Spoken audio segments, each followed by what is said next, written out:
What's up, everybody? This is Battlefield Joe 97 here, giving you quite the long wait for a new response box video, which I promised it would be weekly. Well, now it's going to be weekly because I have so much questions that I got from last week on Monday. So I'm going to be having 2 episodes. This will be one of them, where it's going to have an archive of questions given to me on my Facebook group, Dawn Island, and you can also send in questions and suggestions of future videos on my Facebook, YouTube channel, Battlefield Joe 97 Clan or whatever. All that is in the description below, links of it, my social media and stuff like that.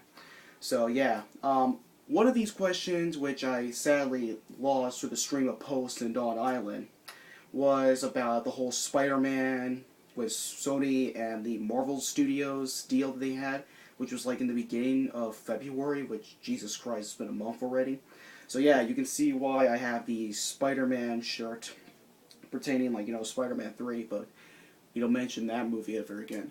So anyhow, the whole deal, since you already know this by then, so I'm not going to go repeating myself over it, is the fact that Sony still has control over the Spider-Man movie franchise. It's just that now Marvel Studios, which has been, helmed by Walt Disney, are going to have production control over the Spider-Man movies, with Kevin Feige and stuff like that. So he still has control over of Spider-Man through the movie rights and IP. It's just that now Marvel Studios is going to help them produce a new film series of Spider-Man, which when you think about it, we have the third set of the Spider-Man film franchise. First was the original Spider-Man by Sam Raimi. The second was the Mark Webb Amazing Spider-Man franchise, which, when you think about it, two movies makes a franchise. Now a third one, which was already canceled because of the whole deal. And the whole Sinister Six movie is still in the works, but it's not going to be in the Amazing Spider-Man movieverse anymore. That's going to be in the Marvel Cinematic Universe alongside with Spider-Man. So yeah, my thoughts with the whole thing. It's bittersweet, and I say bittersweet in the fact that, it's nice that Spider-Man is finally back. Well, back in the sense of, being with Captain America, Iron Man, the entire hoo-ha except for, X-Men and stuff like that. And the Fantastic Four, which, really going off shooting the first question. I need water. It's nice that Spider-Man is now with, the entire Marvel gang in this universe, but the fact that Andrew Garfield isn't going to be Spider-Man anymore, which kind of sucks because Andrew Garfield was, the closest actor to actually make, the greatest portrayal of Peter Parker and Spider-Man in quite a while. Not to say anything bad about the other actor, which was in the Sam Raimi films, but it's just that he was just crying a lot too much, and, no crying. I didn't need no crying Peter Parker all the goddamn time. Literally, throw the hat in the floor, he instantly cries. I don't need that kind of crap. So, whatever Marvel Studios and Sony are going to do for, this new series of Spider-Man, it better be goddamn good. It better have, all of the good things that were, from the Sam Raimi Spider-Man films and with the Mark Webb Amazing Spider-Man films, because overall, both film series aren't bad, and, for certain Spider-Man fans, having this whole, which one was better, the Sam Raimi or the Mark Webb films? And while I personally say the Mark Webb films are better, I wouldn't say that they're the definitive. Both films do good one way or the other in portraying Spider-Man and the lore of Spider-Man. I don't know, I really would like to see Marvel Studios and Sony Pictures make the perfect combination of both of them alongside with a new interpretation of the characters of the Spider-Man lore alongside with Captain America, Iron Man, and all the other characters in the Marvel Cinematic Universe.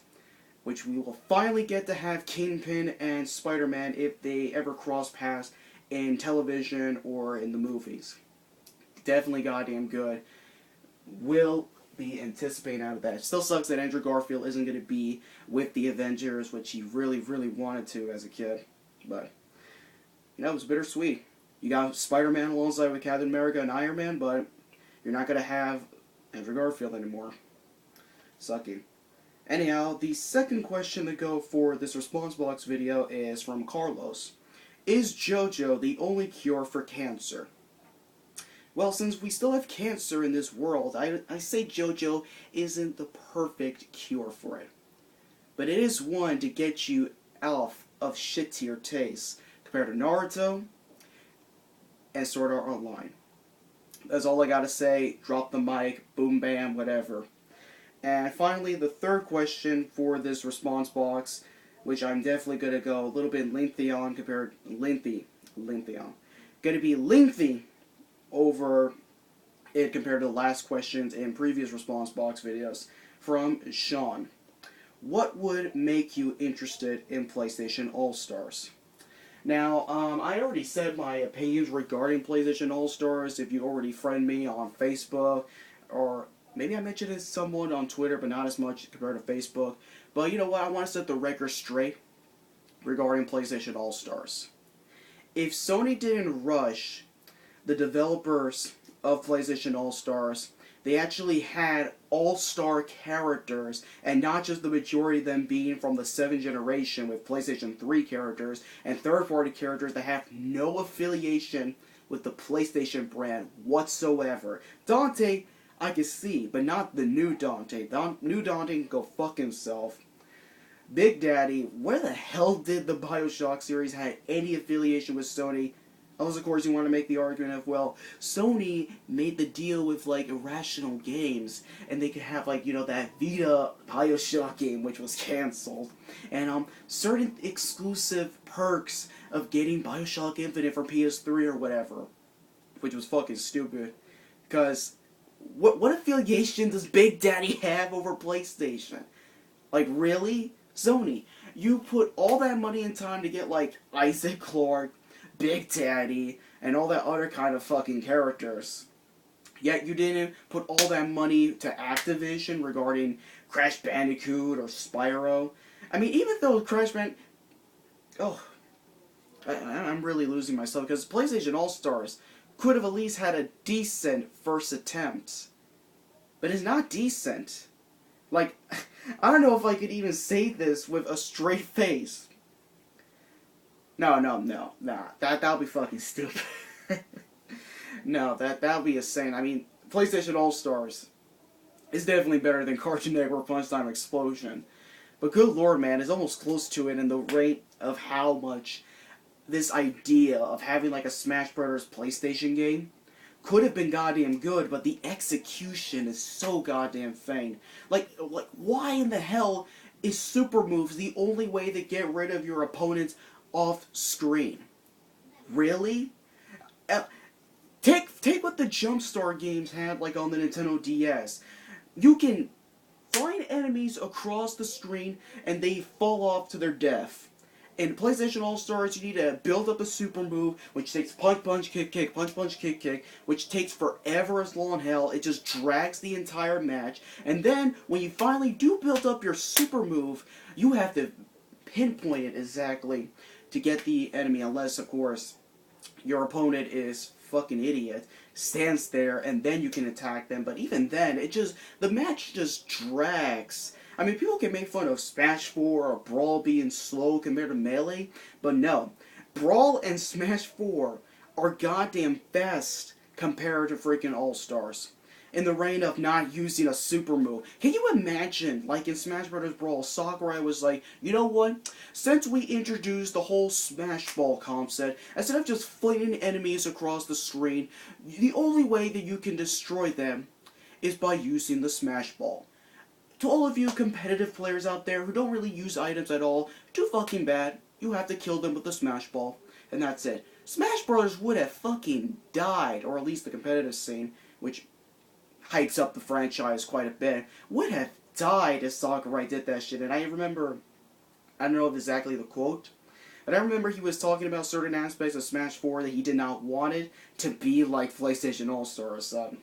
Maybe I can post it in the description below, like, later on, but I kind of agree with him in that stance of, like, I don't know, man. I have the game on PS3 and the Vita version, you know, cross-buy digitally, but I just can't.